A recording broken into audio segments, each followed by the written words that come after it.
Alright,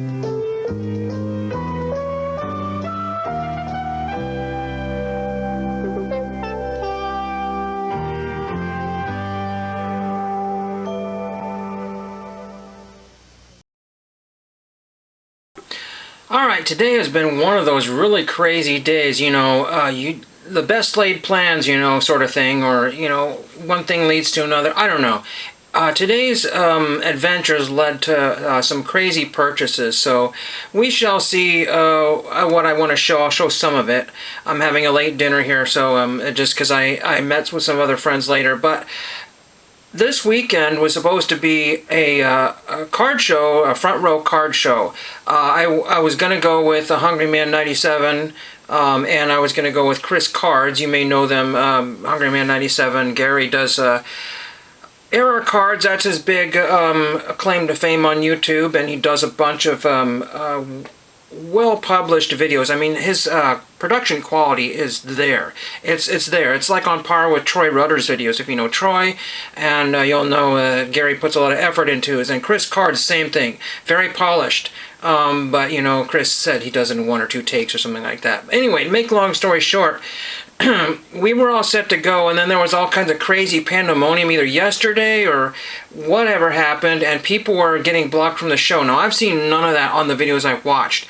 I watched a video, a recap of John 3D 80s Kids on the 4 Collectors, and Adam Vintage Sanctuary, and there was another guy, I don't know him that well, doing the video, and they were talking about their experiences. I guess John didn't buy anything, and Adam did a trade, and I'm not sure, but the other guy picked up another card, and they did say there was a lot of gaming cards there, Pokemon, etc.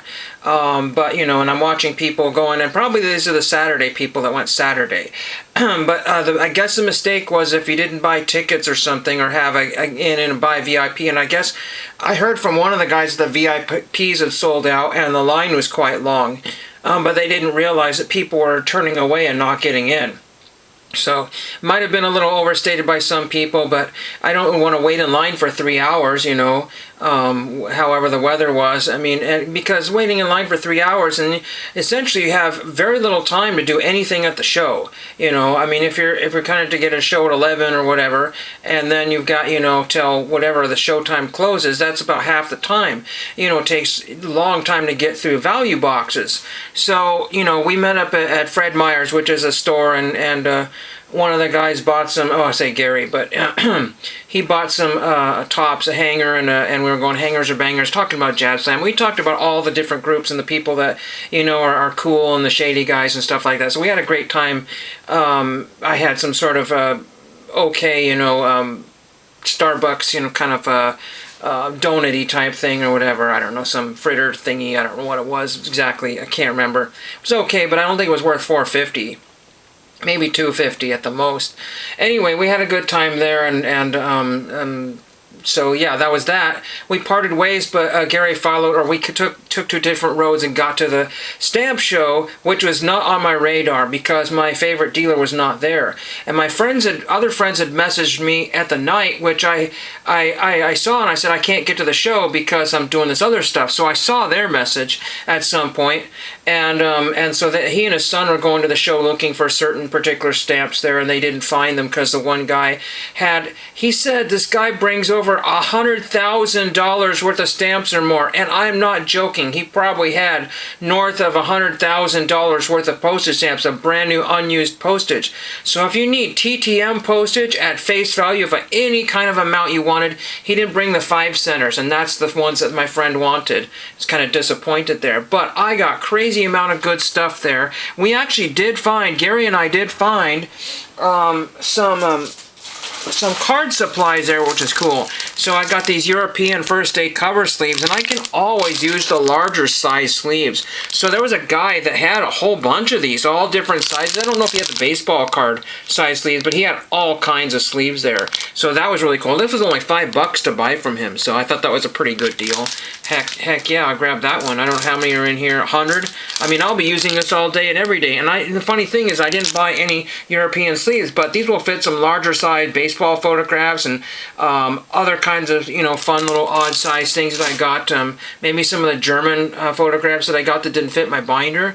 Really cool. And I could probably use these to fit in the side pages, and then that will help things from slipping out of there. I might be able to slab up some Boy Scout patches and things into some of these. You know, we'll figure that one out. So that was my first purchase there. He had to go and do some other stuff, so I stayed there. My friends were there early. I talked a little bit about a guy who's buying some Scandinavian stamps. I said, hey, I know you. He was a local post office guy, so he had been there for quite a while. He's since retired like 9 years ago. Crazy how time flies, but he looked all the same. Same as ever, you know. Nice guy. Just don't catch him and have a bad day at the post office. Anyway, so yeah, I met that guy. So it was a day of meeting people I've never seen before, people I haven't seen in a long time. And then I hit the Goodwill bins later because I missed my lunchtime. I was like, oh, crud. Then I missed my lunchtime, and I went to the bins, and one of my friends said, hey, what are you doing here? Sunday's not your day. I said, what are you doing here? I said, Sunday's not my day either. So we hung out for a while there, found some wild and wacky stuff here. So I'll show you the stamp purchases. I didn't buy any cards at Fred Meyer's. I just didn't have it in me to do that, you know, because I'm looking for last year's tops. But I bought these really beautiful 29-cent self-adhesive Statue of Liberty, and I probably will use those. It's really cool, but I hate to ruin that. And a lot of these stamps I'm not going to be using. And I usually buy cards from the Below Face guy, but he had stuff that was like, you know, $300, or it's like $500 worth of stamps, or $325 or something like that. So you're saving like $175 or something on postage. And there was sometimes even better deals than that. But you had to buy the crazy amount, and I wasn't set to, you know, I'm sure he'd take different, you know, PayPals or Venmos and stuff like that, but I really wasn't able to do that. And because sometimes he'll have something $50 or below, and I don't need like a whole satchel of 4-cent stamps. But I got these from another vendor, and they were full price, and he was shocked that I spent so little. I spent a whopping $19 and some change, and he took some money off, and another person took 20 cents off. So here's 32, 6, and 8 1 cent. Oh, 8 1 cent, $2 of stamps, the old Eisenhowers. So I'm probably going to keep that in this little packet there, all the old Eisenhower stamps. And then see, look, and then there's the 1 cent stamps. How neat is that? I've never seen this dual booklet there. And then, oh yeah, I've got Cold War Kids, Can We Hang On? I think that's, you know, cool. It needs more love, that video. Then I got these 13 centers. I may or may not use this. This was $3 there. 13-cent Liberty Bell stamps. These are from the 70s. I'm going to use these 20 stamps. I like the balloon stamps. It's one of my favorite ones. I would say favorite, but I really like it because it's very collectible. I mean, colorful. It reminds me of the New Mexico or wherever they have those balloon fairs. And then I got this cool one, 10 13-cent airmail stamps. So I may or may not choose to keep those in the package there, but they were just awesome. I got some more of these. I didn't realize I think I bought two of the Liberty Bells. Or did I already show those? I don't remember. And I was pretty sure that these were complete. You know, oh yeah, Liberty Bells, and there's the Frank Lloyd Wright stamps there. I didn't know they did that, so that's neat. And they got these here, and I'm pretty sure I'm going to use these ones, $1 worth of 7 13s and one. And there's actually a spot in your stamp book for this combination. There's a 9 and a 13, and it's very uncommon to find that. It took me forever to find that combo. So I don't know. The stamps are a little off center here. I think they're a little chopped off. And I went back to the error stamps, and I couldn't find the ones that were missing digits. They were really cool. I don't remember what they were. And then there's another one, I think, another little booklet here I bought for somebody. I'm going to give it away in one of the YouTube. I owe somebody a care package. So let's get into postcards here so I don't run out of time here. Some sort of like 1920s or teens era flapper. I don't know, that's what you call them there, I guess. But and this is a very old postcard from probably Germany. I don't know the date of it because they change the dates here, but it's not from the United States. I won't show that one because YouTube won't like that one. I mean, it's not YouTube, but it just got a kid on it. This guy, I paid, I think, $1 for that one. I don't know why, but some guy's standing next to a rhododendron. I thought his name was on the back. I was going to research him, but nope, not that one. So those were the only dollar ones I got there. Then I got the Crab Broiler Restaurant. I think that's on the coast somewhere. That's what, Lincoln City? No, Seaside. Crab Boiler. So I don't know if that's still there, but there's the Crab Boiler. These are the 20-cent postcards. This is a cool one of a Vespa That's neat. I mean, that actually has some value. It's really beat up, but this came out of Portland, Oregon somewhere, southwest of Woodstock. Sent off to Paul J. Schulz, I don't know. Then we've got this one here, the Peerless Girl. Some of these have quite a value, and sometimes you'll find stuff like this on COMC. Then I got a couple of dog ones. I don't know. I have a friend that might want those, or I might just use them to mail off for my postcard project. There's another dog.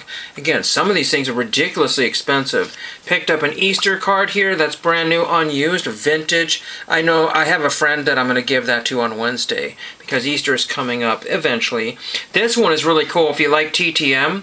This one says the Extinct Museum, and there's U.S. mail in there. And it says the future of mailboxes if everyone used them as often as you. So I think it's kind of cool that they're showing like the extinct mailbox, and this is probably like a 1940s era, early 50s era postcard. Private mailing card there. It's just really kind of fun there.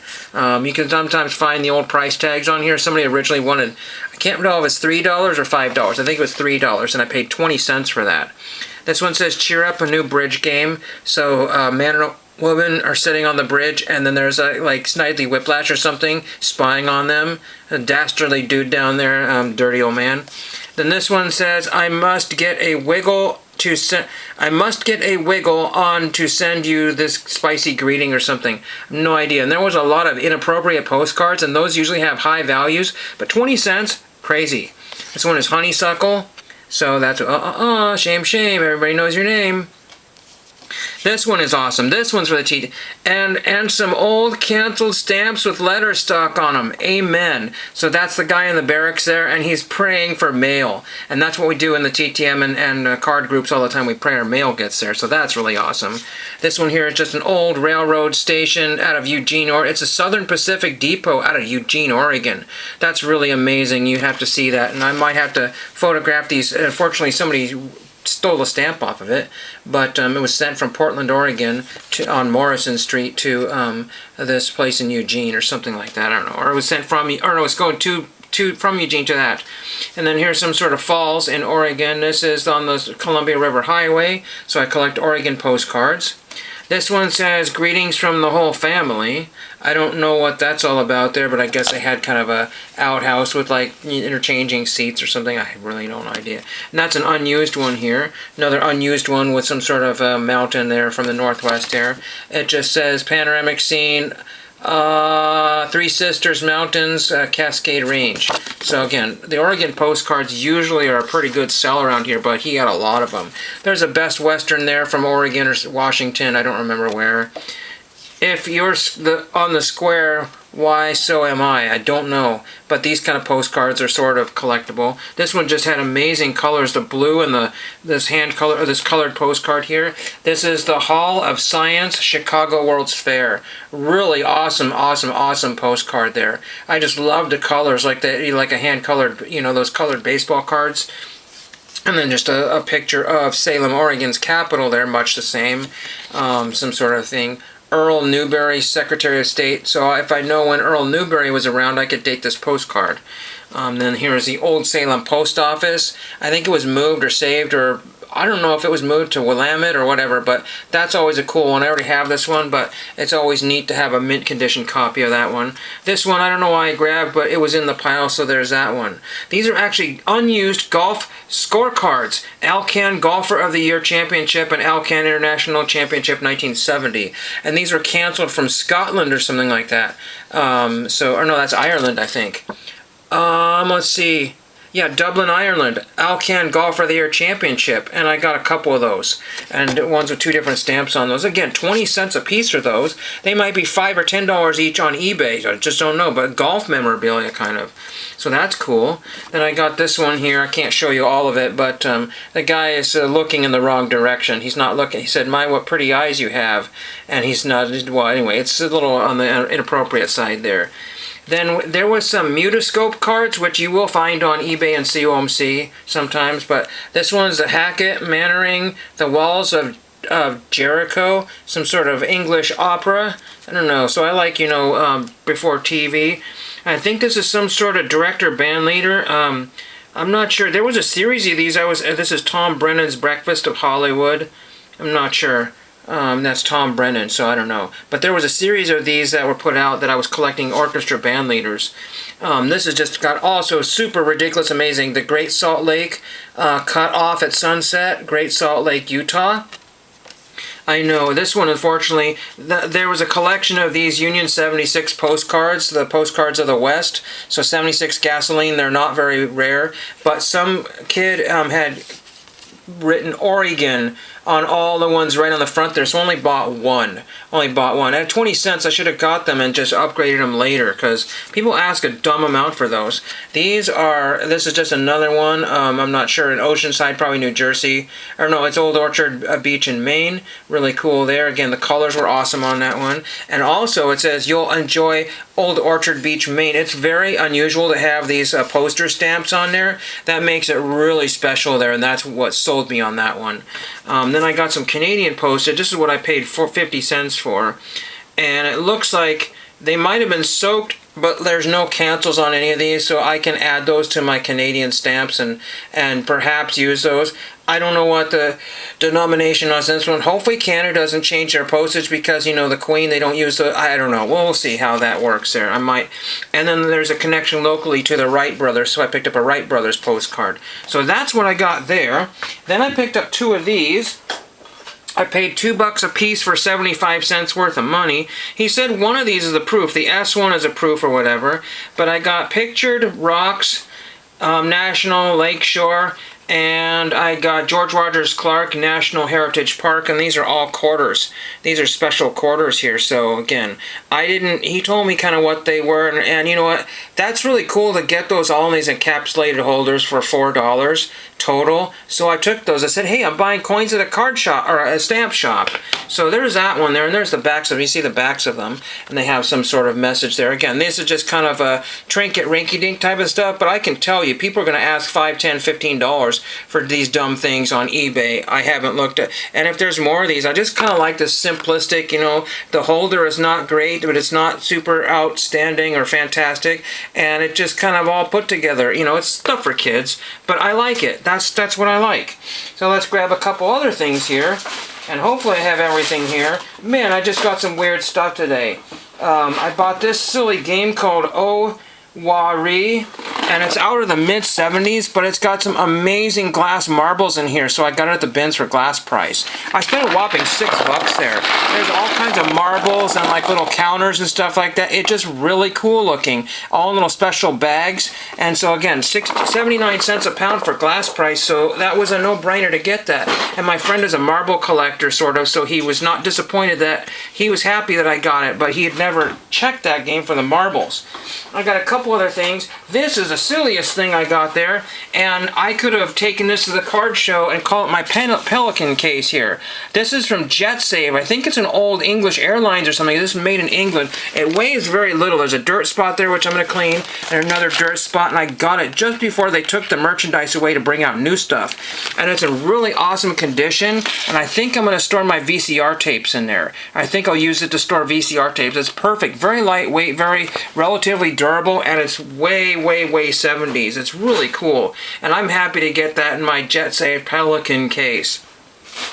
Then I went to the Teen Challenge, which is down the road. Sometimes I get where the traffic and I have to go the other direction because I'd be stuck there forever. So you know what, I'm going to go to the Teen Challenge. And they screwed up on my bill, but you know, so I bought something for $2 and then it came out to $2 total, and so I got all my other stuff for free, so I gave them some other loose change, and it was only like 30 cents extra, whatever I had in my loose change in my pocket. And sure enough, they were just tickled to death, and she said, I'm just going to give you the, I don't know, it doesn't matter. But it was super crazy. We were talking about weird chips. Weird chips at the end. Teen Challenge thrift store has been trying to sell Tostitos chips. These were marked down to $2, and so essentially with all my purchases, I think these were practically free. Tostitos hint of guacamole. I don't know how old they are, but they had marked them down to 3 to 2, 4 to 2, or 2 to something. I really don't know. And I've got a bunch of dip here which I need to use up, so it doesn't matter how old these are. I don't think they're too old, but good grief. I mean, that was just pretty cool to get that. I mean, I'm not going to get sick, don't worry. And then I got some movies here, and that will finish up pretty much the video. And I know I had a couple other silly little things here. I'm trying to see if I can find them or not. Let's see.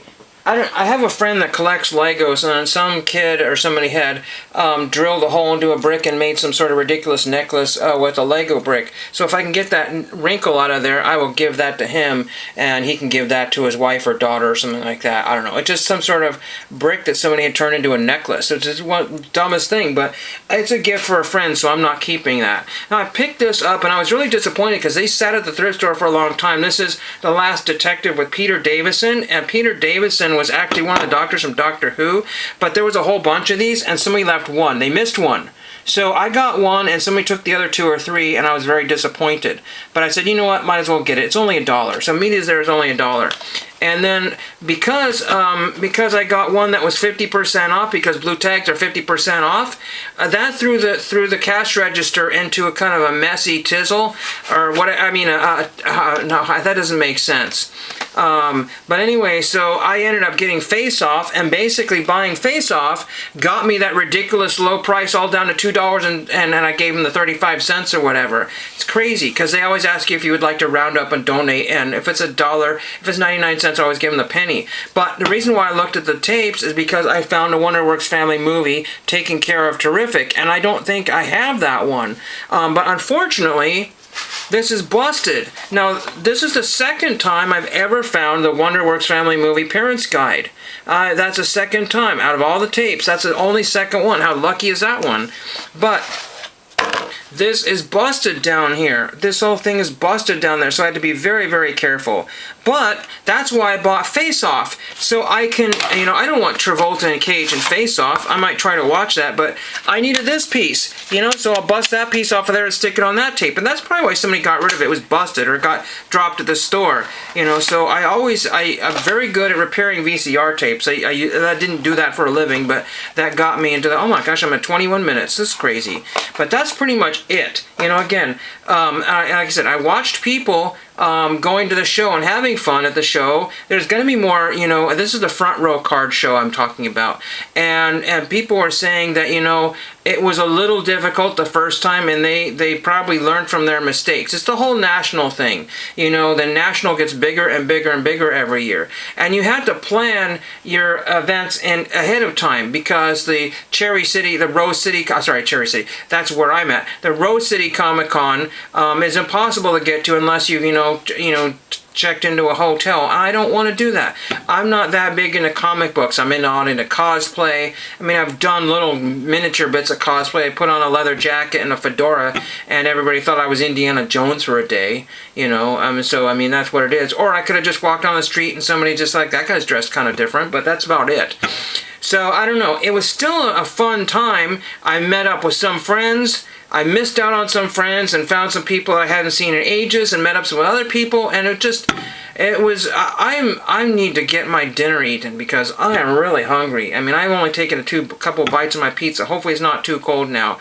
But I came back with some good stuff, didn't spend a ton of money. You know, yes, I was looking for, but I guess the vintage guys were saying that there was not a ton of vintage. So if we wanted vintage, we're hosed. But see, they don't look through value boxes, so we don't know. But again, a good fraction of the show was Pokemon, which is on fire right now. You know, a fire sale. They're making all kinds of jokes about grilling baseball cards and all kinds of fun things and stuff like that. So again, it was a good time to meet, but we didn't want to stop meeting, but you know, all of us had to do things eventually, you know. Because I took this Sunday to kind of do my fun stuff on Sunday, and then just kind of, because sometimes I hit the bins on a Monday afternoon, but you know, can't do it 2 days in a row. It's just not very fuel efficient on my car. Driving back and forth to end to Salem is kind of a fool's errand, but I just wanted to get that done. But I had a good time, very exhausting, didn't get what I wanted to do. I'm still 25 years to the butt. Again, there is other shows coming up, and we were pointed out there's a Salem show. There's probably a Salem show in June. Hopefully, I've been to that venue before, so hopefully that won't be all screwed up and messed up. I've been to events there where it doesn't take up anywhere near the whole entire floor. It only takes up like a fraction of it. But it's a good centralized location to have that, and I've been to that place a million times over. I even saw Green Day there back in the year 2000 or something crazy. Yes, a little known fact, I saw Green Day. But this was when Green Day and every other band said no pictures or you booted from the building. You take your camera back to your car, or we don't let you in the doors. That's how it was. So I have absolutely no physical proof that I ever saw Green Day other than the ticket stub I have floating around here. And the guy that took the ticket ripped my ticket, and a big corner chunk got torn out of it. Is disgusted with him, because anytime I go to a concert, I want to save the ticket stub, and a lot of times it's just online garbage. You know, you have to buy a commemorative ticket. So that is all for today. 25 minutes. Oh my gosh, crazy times. Thank you for watching.